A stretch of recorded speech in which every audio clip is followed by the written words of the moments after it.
SR shopping mall తో సంక్రాంతి లక్ష్మి మీ ఇంటికి పండగ కళ సరికొత్త కలెక్షన్స్ మీకోసం ఎస్ఆర్ షాపింగ్ మాల్ అందరికీ సంక్రాంతి శుభాకాంక్షలు. Welcome to Suman TV. నేను ప్రభు.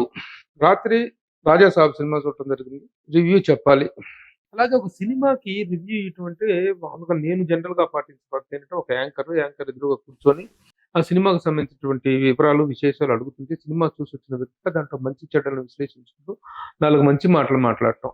యాక్చువల్ గా ఈ మధ్య కాలంలో సినిమా బాగుంటే 2 మాటలు మాట్లాడడం తప్ప సినిమా బాగలేని సినిమాలు తీసుకొచ్చుకొని ఇక్కడ ఏదో విమర్శలు చేసి ఓ సుదీర్ఘమైన ఉపన్యాసాలు ఇవ్వాలన్నటువంటి దీంట్లో నేను అసలు లేను. సినిమా బాగుందంటే చిన్న వాళ్ళైనా కొత్త వాళ్ళైనా ఎంకరేజ్ చేసి 2 మంచి మాటలు మాట్లాడడం, బాగాలేదనుకుంటే ఒక నమస్కారం, బాగుంటే ఒక నమస్కారం, బాగాలేదు 2 నమస్కారాలు పెట్టుకుంటున్నాం అనుకునే ధోరణిలో ఉన్నాను నేను. అలాంటిదిని కూడాను దాటిపోయి ఆ స్థితిని కూడా దాటిపోయి ఈ సినిమా గురించి ఇంత కఠినంగా మాట్లాడాల్సినటువంటి దౌర్భాగ్య పరిస్థితి నాకు కలిగింది ఈ రోజున.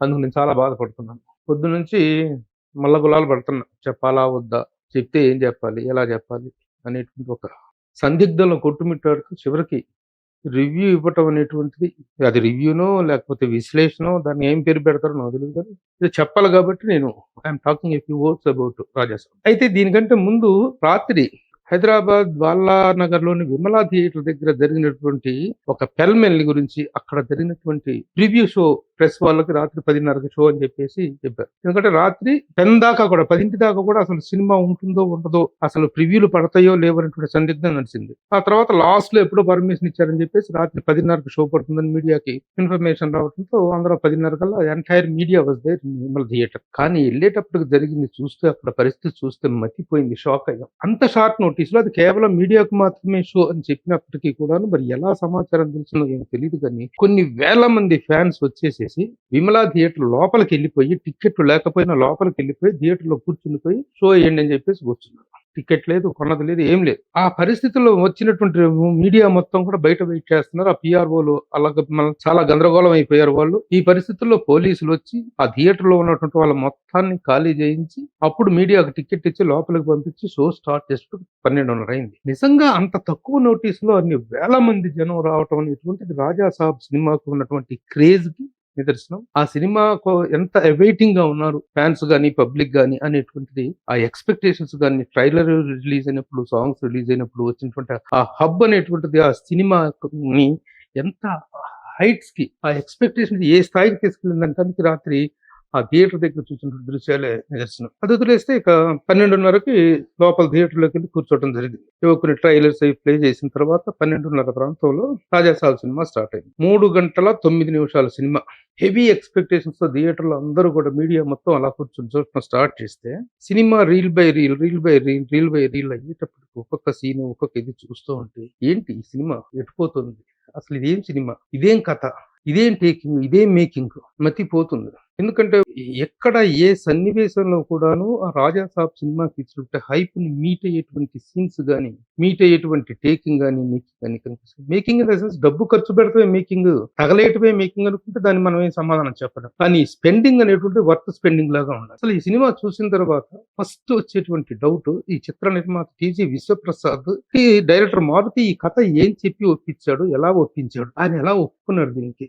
అలాగే ప్రభాస్ ఎలా ఈ సినిమాని యాక్సెప్ట్ చేశాడు, ఈ కథను యాక్సెప్ట్ చేశాడు. ఎందుకంటే ఇంతకు ముందు వరకు గత కెరీర్ ప్రారంభించి ఒక యాక్షన్ హీరోగానే తను అద్భుతమైనటువంటి సినిమాలు చేసుకుంటూ వచ్చాడు. ఒక్కసారిగా బాహుబలి సిరీస్ తోటి ఒక ఇంటర్నేషనల్ అక్లైమ్ వచ్చిన తర్వాత, ఫ్యాన్ వరల్డ్ స్టార్ అయిన తర్వాత ప్రభాస్ ఆ జోనర్ లోంచి బయటకు రావాలి, కంప్లీట్ ఆ యాక్షనే కాదు ఒక ఎంటర్టైనర్ ఇవ్వాలి అనేటువంటి దీంతో తన ఇదిని మార్చుకుంటూ, తన జోనర్ మార్చుకుంటూ ఒక లైటర్ వీన్ ఎంటర్టైన్ చేద్దాం అనేటువంటి దీంతో ఈ కాన్సెప్ట్ యాక్సెప్ట్ చేయడం జరిగింది. అయితే ఎంత యాక్సెప్ట్ చేసినప్పటికీ, ఏ లైటర్ వీన్ జోనర్ లో షిఫ్ట్ అవ్వాలనుకున్నప్పటికీ కథ అనేటువంటిది ముఖ్యం, ఏ జోనర్ కైనా సరే. మరి ఈ సినిమా కథ ఎలా చెప్తే ఎలా ఒప్పుకున్నట్టు తనకి అర్థం కాదు. బాహుబలి సిరీస్ తో అద్భుతమైనటువంటి రేంజ్ కలిగినటువంటి ప్రభాస్ ఈ రోజు మళ్ళీ ఫ్యాన్ వరల్డ్ స్థాయిలో రిలీజ్ అవుతుంటే రాజా సాబ్ సినిమా అనేటువంటిది ఏ విధంగా చూసుకున్నా కూడా ఆ స్టాండర్డ్ అనేది మెయింటైన్ అవ్వాలి. కానీ ఎక్కడ ఏ సందర్భంలో కూడా ఆ మెయింటెనెన్స్ కానీ, ఆ ఈ సినిమాకి సంబంధించినటువంటి హైప్ కానీ, ఆ సినిమాకి సంబంధించినటువంటి కంటెంట్ వెయిట్ అనేటువంటిది ఏ మాత్రం లేదు.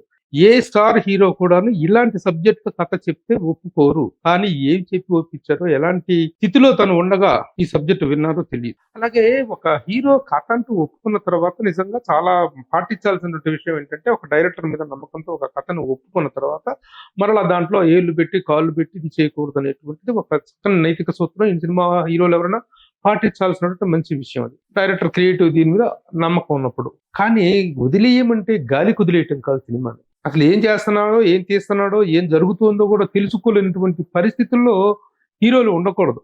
వదిలేయటం కాదు. సినిమాని పట్టించుకోవాలి. ప్రతి దశలో పట్టించుకోవాలి. ఇన్ని కోట్ల రూపాయలు తగలేస్తున్నప్పుడు దీని తాలూకు రిటర్న్స్ ఏంటి? ఒక పాన్ ఇండియా మార్కెట్ లోకి వెళ్తున్నాం. పాన్ ఇండియా మార్కెట్ లో విజృంభించి సినిమాలు తీసినటువంటి తెలుగు ఇండస్ట్రీ ఈ రోజున ఇలాంటి సినిమాతో ఏ మొహం పెట్టుకుని పాన్ ఇండియా మార్కెట్ లో నిలబడతాం, పాన్ ఇండియా మార్కెట్ ని ఫేస్ చేస్తాం అనేటువంటిది ఆలోచించుకోవాల్సిన అవసరం ఉంది. 3 గంటల 9 నిమిషాల పాటు ఈ సినిమాని ఎలా చెప్పాలంటే కొన్ని విషయాలు మాట్లాడడానికి నోరు కూడా రావట్లేదు. ఎలా విశ్లేషించాలో కూడా చెప్పడానికి ఇంత నిర్లక్ష్యంగా, ఇంత బాధ్యతారహితంగా ఒక ఫ్యాన్ వరల్డ్ ఇమేజ్ ఉన్నటువంటి ఒక స్టార్ ని డీల్ చేసే విధానం ఇదా, ఆ స్టార్ తో కథ చెప్పే విధానం ఇదా, ఆ స్టార్ మీద కన్సీవ్ చేసుకునే సన్నివేశాలుగా, అసలు ట్రైలర్స్ లో చూపించినటువంటి సీన్స్ కి సినిమాలో చూపించినటువంటి కంటెంట్ కి సంబంధం లేదు. అసలు ఏ జోనర్ ఇది? దేనికి సంబంధించినటువంటి జోనర్ ఇది? హర్రర్ సినిమా అంటే దానికి ఒక జోనర్, దానికి కొన్ని లిమిటేషన్స్, దానికి కొన్ని వర్గాలు ఉంటాయి. ఎంటర్టైనర్ కి ఒక ఇది ఉంటుంది. యాక్షన్ సినిమాకు కొన్ని ఏ జోనర్ కు సంబంధించినటువంటి లిమిటేషన్స్, ఏ జోనర్ కు సంబంధించినటువంటి డైనమిక్స్ జోనర్ కు ఉంటాయి. కానీ ఇది ఏ జోనరో, ఏ కాలానికి సంబంధించిందో అర్థం కాదు. సినిమా 3 గంటల సేపు చూస్తూ ఫ్యాన్స్ గాని, ప్రేక్షకులు గాని, మిగతా వాళ్ళు గాని ఏంటి అసలు ఇలాంటి సినిమా చూస్తున్నామేంటి, ఇలాంటి సినిమా కూడా ఇన్ని కోట్లు ఖర్చు పెట్టి 3 సంవత్సరాల టయాన్ని వెచ్చించి ఇంత దారుణమైన సినిమా ఎలా యాక్సెప్ట్ చేశారు? Maruthi what a wonderful director. ఎలాంటి షీర్ ఎంటర్టైన్స్ ఇచ్చాడు అతను. బలెబలే మగాడు పోయి గాని, పండగ గాని, ఈ సినిమాల్లో ఎంత చక్కని హ్యూమర్ ని ఎంత చక్కగా పండించాడు అతను. అలాంటి నిజంగా ఎంటర్టైన్మెంట్ జోనర్ ని చాలా అద్భుతంగా హ్యాండిల్ చేయగలిగిన డైరెక్టర్ పేరుంటుంటే మారుతి ఈ సినిమాని ఇంత దారుణంగా హ్యాండిల్ చేయడం ఏంటి అనేటువంటి తలుచుకుంటే నిజంగా బాధ వేస్తుంది. ఎవరైనా పగబడితే ఇలాంటి సినిమాలు తీస్తారేమో అనిపిస్తుంది తప్ప, ఒక నిజంగా రెగ్యులర్ మేకర్ గానీ, రెగ్యులర్ డైరెక్టర్ గానీ, రెగ్యులర్ గా ఫిలిం ఇండస్ట్రీలో ఉన్నటువంటి వాళ్ళు ఎవరు ఇలాంటి సినిమాని ఇంత నిర్లక్ష్యంగా తీయరు అనేటువంటి మాత్రం సుస్పష్టం. ఏ కోణంలో చూసుకున్నా, ఫైట్స్ చూసుకున్నా, డాన్సులు చూసుకున్నా, డబ్బు తగలేయటం తప్ప. అలాగే ఒక స్టార్ కాంబినేషన్ సెట్ అయితే ఇక ఆ సెట్ అయింది కదా, కాంబినేషన్ సెట్ అవటమే మేకింగ్ అనుకుంటే చాలా తప్పది. ఒక స్టారు, ఒక డైరెక్టర్ కాంబినేషన్ సెట్ అయినప్పుడు ఈ రోజున పరిస్థితి ఎలా ఉందంటే, ఆ స్టారు, హీరో, డైరెక్టర్ ఇద్దరు ఒకటైపోతే నిర్మాత అలా తాలూకు షిట్ ఎత్తేటప్పుడు ఒకటి కావాలి. అదే సినిమా అవుతుంది, అదే మేకర్ అవుతున్నాడు. ఇది కాదు, నిర్మాత అనేటువంటి ఒక నిర్మాణాత్మక పాత్ర ఉండాలి. నిర్మాత అనేవాడు దాంట్లో ఒక ప్రాక్టికల్ గా దాంట్లో ఇన్వాల్వ్ అవ్వగలగాలి. అలాంటి పరిస్థితుల్లో సినిమా మేకింగ్ అవుతుంది, వాళ్ళని మేకర్స్ అంటాం. కానీ ఇదెక్కడి దౌర్భాగ్యం, ఇదెక్కడి కర్మ? ఇదేనా సినిమాలో తీసే పద్ధతి, నిర్మించే పద్ధతి? నిర్మాణ విలువలు గొప్పగా ఉన్నాయంటే తగలేసిన కోట్లు తెర మీద కనిపిస్తుంటే అర్థం పర్థం లేని సీన్స్ తో ఈ సినిమాలో హీరో ఇంట్రడక్షన్ సాంగ్ ఒకటి ఉంటుంది. దారుణం. అసలు ఎందుకు ఖర్చు పెట్టారో ఆ ఖర్చులు ఏంటో, అదే కాకుండా హీరో డ్రెస్సులు ఏంటో, ఆ సాంగ్స్ లో చేసినటువంటి లొకేషన్స్ కానీ everything is ruthless spending. A ruthless spending, A irresponsible spending is not the making అనేది చాలా గొప్ప పదం. ఇక ఆర్టిస్టుల సెలక్షన్ విషయానికి వస్తే సినిమా మొత్తం కథ చెప్పడానికి కూడా ఏం లేదడ. ఒక నాయనమ్మ, మానవుడు, ఆ నాయనమ్మకి మతిమరుపు. ఆవిడ ఒకప్పుడు గొప్పగా పెరిగినటువంటి ఒక ఆస్థానంలో పెరిగినటువంటి ఆస్థానాధీశురాలు. ఆవిడ ఒక మాంత్రికుడు, ఒక శుద్ర విద్యలు ప్రాక్టీస్ చేసినట్టు ఒక పెదవది చేతిలో పడి వాడి భార్యగా వెళ్తుంది. అక్కడి నుంచి ఏం జరిగిందో ఆవిడని మోసగించి ఆ డబ్బు, ఆ ధనాన్ని తీసుకుని వెళ్ళిపోయి ఎక్కడో మరసాపురం అడవుల్లో పెద్ద కోటలో ఉంటాంట. వాడు ధన పిసేచంట. డబ్బులు, ₹1,00,00,000 ధనరాశులు, కోట్ల డబ్బులు వేసుకుని అక్కడ వాడు ఉంటా అంట. వాడికి అసలు వాడు మనిషిగా పుట్టిన దగ్గర నుంచి చచ్చిన తర్వాత కూడా ఆ ధనరాశులు, ఆ వ్యామోహం ఏందో, అసలు కథ ఏందో అసలు అర్థమైసావు. అసలు ఇలాంటి స్టోరీ ఎలా కన్సీవ్ అవుతుంది అనేది అర్థమైసావు. సరే, ఇక మా నాయనమ్మ మనవడు, నాయనమ్మ సినిమా అంతా ఇదే గోల. ఆ జరీనా వహాబుని పెట్టారు. ఆ క్యారెక్టర్లు పెట్టినప్పుడు ఒక అందమైనటువంటి ఒక ఓల్డ్ ఏజ్ లేడీ చాలా మంది ఉన్నారు. కానీ ఆ జరీనా వహాబు మొహం అంతా పీక్కుపోయి సినిమా మొత్తం ఆవిడే. అసలు అదేం రాంగ్ సెలక్షన్ అర్థం కాదు. మిగతా ఆర్టిస్టులు చాలా మంది కూడా రాంగ్ సెలక్షన్ చాలా ఉన్నాయి. ఇక వదిలేస్తే ఇక ముగ్గురు హీరోయిన్లతో చేయించినటువంటి ఒక మీనింగ్లెస్ రొమాన్స్, మీనింగ్లెస్ ఫ్లర్టింగ్స్. ఇక కామెడీకి వచ్చేస్తే ఆ ప్రభాస్ సీను అలాగే సప్తగిరి తమిళ యాక్టర్ గణేష్ వీళ్ళ మీద ట్రై చేసిన కామెడీ ఏ మాత్రం పనలేదు. అసలు ఇది ఏ జోనరు ఏ టైం కు సంబంధించిన సినిమా కూడా అర్థం కాదు. ఆ కోట అది అట్మాస్ఫియర్ అంతా చూస్తేనేమో ఎప్పుడో 80s 16th 17th సెంచురీ లాంటి ఇదిలాగా అనిపిస్తుంది. ఇప్పుడు చూస్తేనేమో మొత్తం సెల్ ఫోన్ గిలిపోతే అది అప్పటి ఆ ఫ్లాష్ బ్యాక్ అనేటువంటి దానికి అంతా ఒక 25-30 సంవత్సరాలు. ఇతను పెరిగిన నానమ్మ అంటే ఇతను పెరిగినటువంటి దానికి అంత 15-20 సంవత్సరాలు, ఒక 30 సంవత్సరాల టైం ల్యాబ్స్ ఉంటుంది. ఆ నానమ్మ అంటే కొన్ని 40 ఏళ్ళ సౌండ్. ఆ 40 ఏళ్ళ నాటికి ఆ వాతావరణం ఉండదు. ఆ సంస్థానాలు లేవు, ఇది లేవు, ఆడావుడి లేదు. దీన్ని పట్టుకొని మా ప్రభాస్ వింటేజ్ లుక్ లో కనిపించాడని చెప్పి పాపం అభిమానులు కొంతమంది పిచ్చిగా వింటేజ్ లుక్ అంటే ఎప్పటితో ఒక 60-70 సంవత్సరాల నాటి లేక 100 సంవత్సరాల నాటి 200 సంవత్సరాల నాటి ఒక కథను తీసుకొని దాంట్లోకి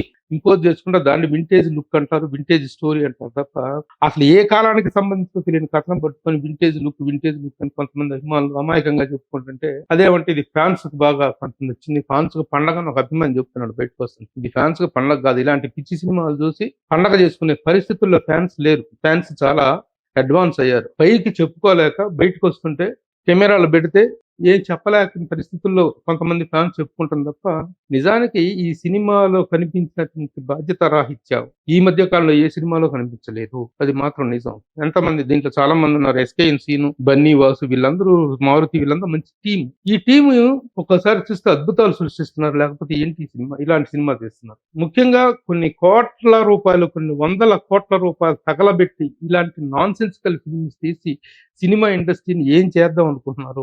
ఈ సినిమా ప్రభావం కేవలం ఈ సినిమా మీదనే ఉండదు. దీని బయ్యర్లు టీజీ విశ్వప్రసాద్ ఒక ఎన్ఆర్ఐ వచ్చి ఇక్కడ సినిమాలు తీసుకుంటే అతనికి దెబ్బ మీద పడేసేలాగా మాడు పగలగొట్టే పరిస్థితుల్లో కొంతమంది డైరెక్టర్లు అతనికి చుట్టి చేతిలో పెట్టారు. ఈ సినిమా కూడా ఆ కవలో తెలుసు. ఇక ప్రభాసం చూస్తుంటే అసలు ఎక్కడి ప్రభాసు, ఎలాంటి ప్రభాసు, ఏ స్థాయి ఇమేజ్ స్టార్ అతను ఒక్కసారిగా పాన్ ఇండియా స్థాయికి వెళ్ళిపోయిన తర్వాత పాన్ వరల్డ్ లో ఈ రోజున ప్రభాస్కి ఎంత క్రేజ్ ఉంది.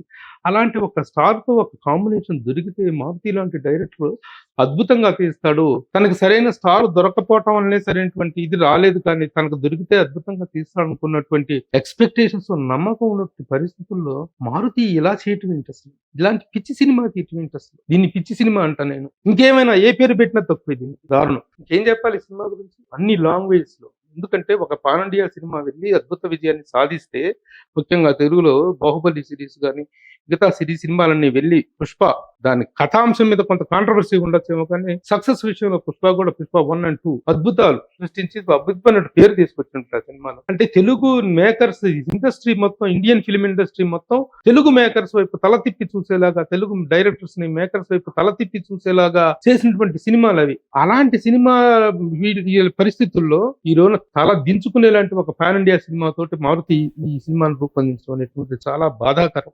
మారుతి మిత్రమా, ఏమైంది నీకు? ఏమయ్యాడు నీలో డైరెక్టర్? ఎలాంటి సినిమా నుంచి కెరీర్ స్టార్ట్ చేసావు? బూత్ డైరెక్టర్ అనేటువంటి పేరులో నుంచి మెల్లిమెల్లిగా ఒక్కొక్క విజయం, ఒక్కొక్క మెట్టు ఎక్కుతూ ఒక నిర్మాతగా, ఒక మేకర్ గా, ఒక డైరెక్టర్ గా అద్భుత విజయాల వైపు వెళ్తున్నాడు. నీకు ఇలాంటి సినిమా ఏంటంటే ఏ సినిమాకైనా ఒక విశ్లేషణ ఉంటుంది. ఈ సినిమాలో ఈ సన్నివేశాలు ఇలా, ఈ సీన్స్ ఇలా ఉన్నాయి, ఇది ఇలా ఉంది అనేటువంటి ఒక విశ్లేషణ కానీ, ఒక డిస్కషన్ కానీ ఉంటుంది. ఈ సినిమాలో అలాంటి అవకాశం కూడా లేదు. ప్రతి సన్నివేశం, ప్రతి తీసుకున్నది ఒక పిచ్చి కథ. అసలు ఏంటి ఆ సన్నివేశాలు ఏంటి? ఎలా కన్సీవ్ చేసుకున్నారు మీరు? ఇంత దారుణమైనటువంటి సినిమా తీయనటువంటి ఎలా అనిపించింది మీకు? మధ్యలో అయినా ఒకసారి రివ్యూ చేసుకోవాల్సిన అవసరం లేదా?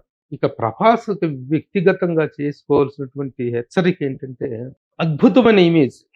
చాలా మంది స్టార్స్ తపస్సు చేసినా రానటువంటి ఒక పాన్ ఇండియా ఇమేజ్ అనేటువంటి ఒక సిరీస్ తో సంపాదించినటువంటి ప్రభాస్. అంతకు ముందు సినిమాలు కూడా ప్రభాస్ సినిమాలు మిర్చి గాని, బిల్లా గాని, డార్లింగ్ గాని ఇలాంటి సినిమాల ద్వారా తనకు వచ్చినటువంటి యాక్షన్ కమ్ ఫ్యామిలీ ఇమేజ్ అనేటువంటి చాలా మిక్స్డ్ ఇమేజ్, చాలా తక్కువగా వస్తుంది యాక్షన్ ఇమేజ్, ఫ్యామిలీ ఇమేజ్. అలాంటి ఇమేజ్ తోటి అద్భుతంగా వెళ్తూ బాహుబలి సిరీస్ తో ఇక ఎక్కడికో టాప్ ఆఫ్ ద టిప్ వెళ్ళినటువంటి ప్రభాస్ ఆ తర్వాత కథల సెలక్షన్ లో గానీ, క్యారెక్టర్ సెలక్షన్ లో గానీ, గెటప్స్ లో గానీ ఏ మాత్రం కేర్ తీసుకోకపోవటం చాలా బాధ కలిగిస్తుంది. ఆ ఫ్యామిలీతో వ్యక్తిగతంగా మాకు చాలా అనుబంధం ఉంది. రెబల్ స్టార్ కృష్ణరాజు గారి పర్సనల్ పిఆర్ఓ నేను. ఆయనతో 40 సంవత్సరాల జర్నీ ఉంది నాకు. అలాంటి ఒక ఫ్యామిలీ నుంచి వచ్చిన ప్రభాస్ దగ్గర నుంచి ఒక సినిమా వస్తుంది అనుకుంటే, ఒక మీ ఫ్యాన్స్ ఒక్కళ్ళే కాదు, ఇండస్ట్రీలో ఉన్నటువంటి మీ అభిమానులు, మీ కుటుంబంతో ఉన్న అనుబంధం ఉన్న వాళ్ళందరం కూడా 1000 కళ్ళతో ఎదురు చూస్తారు. అలాంటిది వాట్ ఈస్ దిస్? ఇలాంటి సినిమాని తీసి ప్రేక్షకులకు ఇచ్చి ఎలా మొహం చూపిద్దాం అనుకుంటారో నాకైతే అర్థం కావట్లేదు. ఆ డైరెక్టర్ కానీ, ఆ ప్రొడ్యూసర్ కానీ, ఆ హీరో కానీ. మై గాడ్, 3 గంటల 9 నిమిషాల నరకం, తలుపులు మూసి మంటలు పెట్టిన పరిస్థితి కనిపించింది ఈ సినిమా విషయంలో. చాలా చాలా డిసప్పాయింటింగ్ ఫిలిం.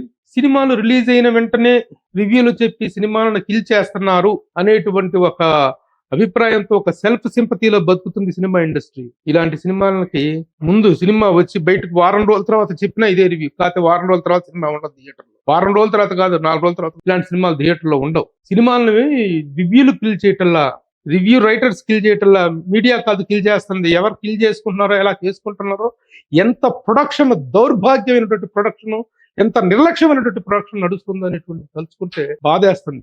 సినిమా ఇండస్ట్రీని ఎటువైపు నడిపిస్తున్నారో ఇట్లా ఇలాంటి దుర్మార్గపు సినిమాలు తీసి, దుర్మార్గపు సినిమాలు ఇన్ ద సెన్స్ ప్రొడక్షన్ లో జరుగుతున్నటువంటి దుర్మార్గాలు మామూలుగా జరగట్లేదు. నిర్మాత అనేటువంటి వాడిని నలుదిక్కుల నలిపి నాశనం చేస్తున్నారు. ఒక కాంబినేషన్ సెట్ అయితే చాలా చాలా బాధగా ఉంది. ఈ ఒక్క సినిమా కాదు, ఇంకా కొన్ని సినిమాలు చెప్పుకుంటే కడుపు చించుకుంటే కాలం మీద పడుతుంది అనేటువంటి పరిస్థితి కనిపిస్తుంది. 2026 సంక్రాంతి సీజన్ లో వస్తున్నటువంటి ఈ సినిమాల్లో ఫస్ట్ సినిమా ఎలాంటి హైలీ ఎక్స్పెక్టెడ్ రిజల్ట్ తో ఎక్స్పెక్ట్ చేస్తుంటే ఇలాంటి సినిమా రావటం అనేటువంటి చాలా బాధాకరం. It is unbearable. సినిమా ఇండస్ట్రీ భవిష్యత్తు కానీ, సినిమా ఇండస్ట్రీ ఎకనామిక్స్ అనేటువంటి ఏ విధంగా నాశనం అవుతున్నాయని చెప్పుకోవటానికి ఎన్నెన్నో సినిమాలు ఉన్నాయి. వాటిల్లో ఇలాంటి ఈ cinema stands first. Sorry to say this. దౌర్భాగ్యం, కర్మ. బాబోయ్ రాజా సాబ్, బాబోయ్ నీకు దండం, నమస్తే.